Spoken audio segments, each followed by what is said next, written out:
Welcome back, everyone. And today we're gonna look at or talk about a movie. What movie is that?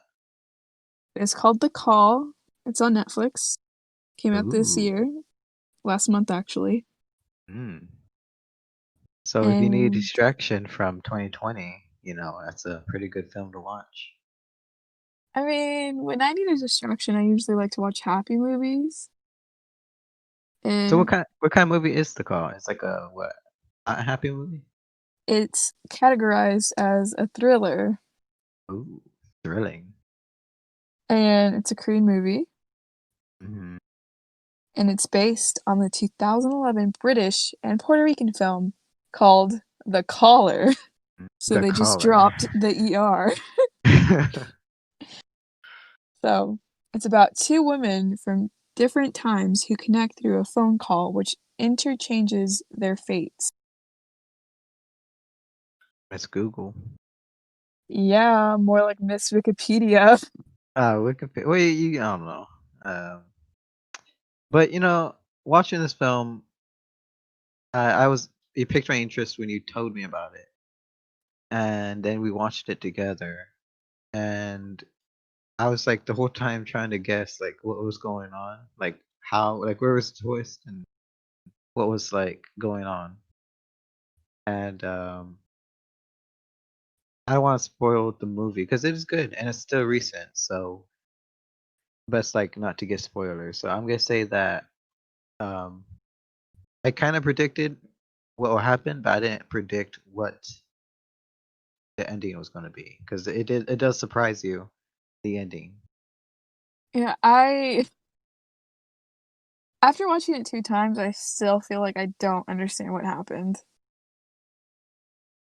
I looked up a YouTube video about it after watching it with you, and Oh, the ending explained, and it was still confusing with the person explaining it. yeah, I tried to watch one of those videos and it made me even more confused because I was reading people's comments and like then they go into their theories and stuff. So I guess if you like to theorize about movies, you'd like it. Yeah, this movie is not debatable, but it is conversational, like with the stuff that goes on and the choices that the characters make within the film. Um, I think the only bad part about it is that the how they showcase the different times, like younger to present time of the what's her name? What's the main character's name? You can call her Sally because I don't Sally. remember. Well, Sally, they show her as a little girl at a few points, and then it gets even more confusing where the timeline changes because this movie does have to do with time travel in a way that is very linear. That only things in the past can be changed, and you can change what's in the past via the present by searching up the history, like, oh, this person won the lottery this way, so if I get this ticket on this date, maybe I'll win. So that's an example that doesn't actually happen in the film, Mhm. but other stuff like that happens in the film, and so you can get an understanding on how things work. um, but I'm still confused about some of the choices that the main character Sally makes, right? Well, is it like more of a co-star movie? Because there's two characters and they're very prevalent, both of them. I feel like it's more focused on Sally, the modern day girl, Hmm. because we get more insight on her past, and the movie starts with her, and you sympathize with her more than you do with the other girl. Yeah, Sally is like the protagonist, and the other girl is the antagonist. Um,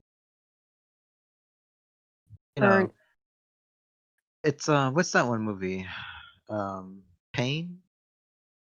Pain? It's, what's his name? What's his name? What's his name? He's a writer. He writes a book about it. Misery. Misery. It's like the movie Misery, kind of. He's a writer. He writes a book. I can't think of his name. He wrote it. Stephen King?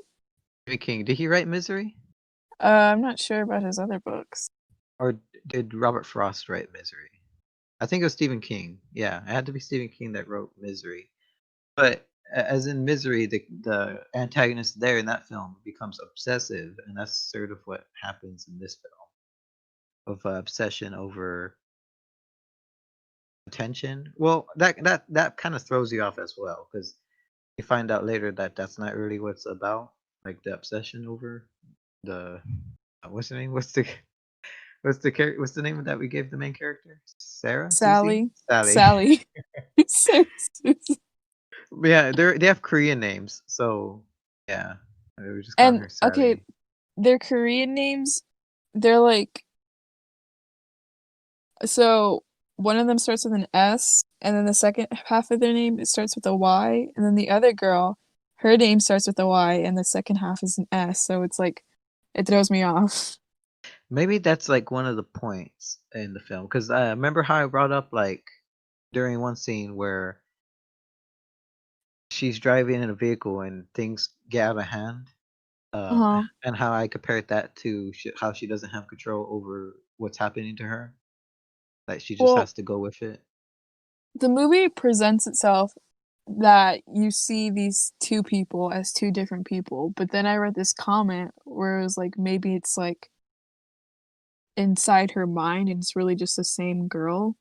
That was my theory, that she was just crazy, but there's no signs that that is true at the end. So it's like, but how are they connected? Because they're communicating through a phone. Oh, yeah, but the phone can just be if we're going with that theory that it's the same girl and it's just like a split personality. The phone could just be a symbolism for her for like it's just a conduit. It's not really a phone. It's more like just her inner monologue going on. Uh-huh. Like going back and forth. Yeah, it's just instead of like say I'm talking to a mirror. The mirror is basically the phone. Hmm. If you're going with that idea, but I don't think so. I think they're two different individuals, and it has to do more with the time. And the movie does focus more on that, so I don't think she's crazy. Yeah, I think it is two separate people, but I don't know like because they don't give an explanation on how this happens. It's just like I guess that specific house that is able to happen in. Yeah, maybe the phone was planted there. You know what I'm saying. Well, so also the phone only works one way, so only the girl from the past is able to call into the future. Oh yeah, and she doesn't even try calling. Well, no, she does try calling her back in one scene, but she doesn't pick up, right? Or maybe it just didn't work. Um, After she went back on her deal, she tries calling her back. Sally tries calling her back. And it's also like because there's multiple timelines, because remember like towards the end when she calls the girl from 2019, she calls into the past and no, I don't think she calls. It's the mom who calls, remember? Yeah, yeah. The mom from the past calls the daughter in the present, right? That's how it went. Yeah, so oh, okay, so at the end Uh huh. she's Oh, should we waiting. say? No, I'm not gonna say, but at the Okay. end I kept thinking she wanted the phone because she wanted to call, but really she was waiting on the call because she wasn't able to dial it. She was waiting Oh, for the call because she knew that when it someone worked was one going way. to. Yeah. But it probably sounds even more confusing. I feel like the phone isn't what we should be focusing on. I think the phone is just a mediator. That's what a phone is. You use it to contact someone else from a long distance. But in this case, it's by long distance, it's more like a Two distance decades. of yeah, a distance of time instead of area or length. Um, would that phone even work? Like old phones are.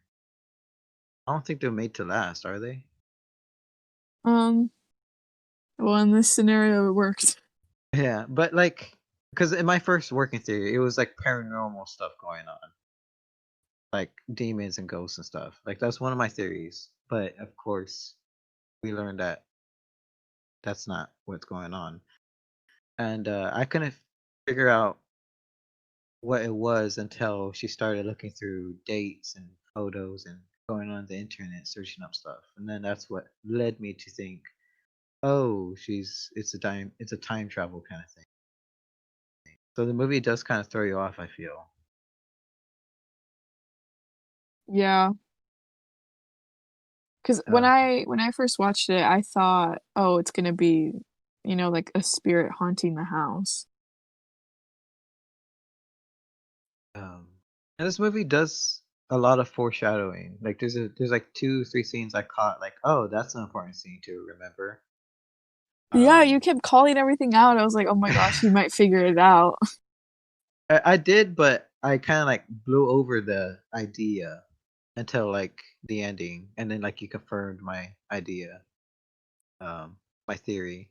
Um, like that's something I do with movies. I don't want to toot my own horn, but I usually because like this movie is unique. Other movies do have a common theme where they follow the same kind of plot points. Um, The Rope by directed by Albert Hitchcock. That film is predictable.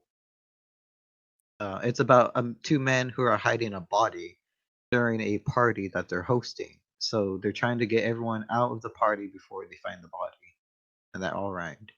And and that movie is predictable because the characters are just easy to read, and it's interesting because like you always think someone's gonna find out, someone's gonna like lift the veil, find the body, or someone's gonna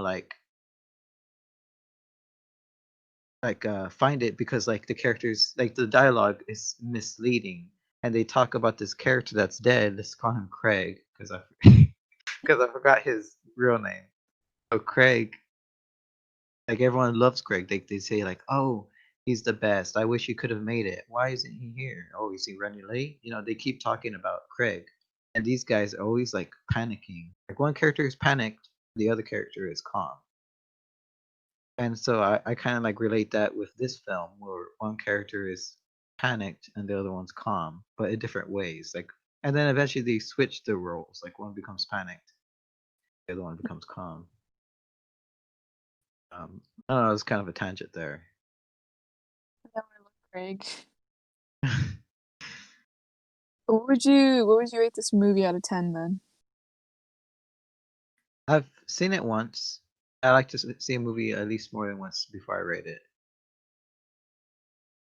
Based on what I've seen though, and my first estimate, I'll give it like 4 out of 5. Out of 10. Oh, out of 10, I guess like a 7 out of 10. Oh, I was gonna say 8 out of 10. And then we saw the English dub, and I I made a joke about the English dub, how like in the beginning scene where what is it? Can I have your phone or can I use your phone? Oh yeah, It can I use sounded your phone? it's yeah, it sounded so like Can I use your like I can't even mimic it.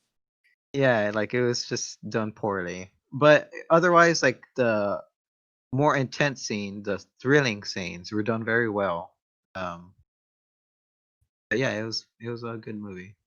Yeah, I don't like to watch movies with the dub because it's never really that good. Yeah, it's not But true to form. but since I watched the Korean one first, I do enjoy that one more, and you can hear it in their voices, like the acting comes through more that way. Mhm. Well, speaking about their acting, like their bodies, I felt like were very stiff.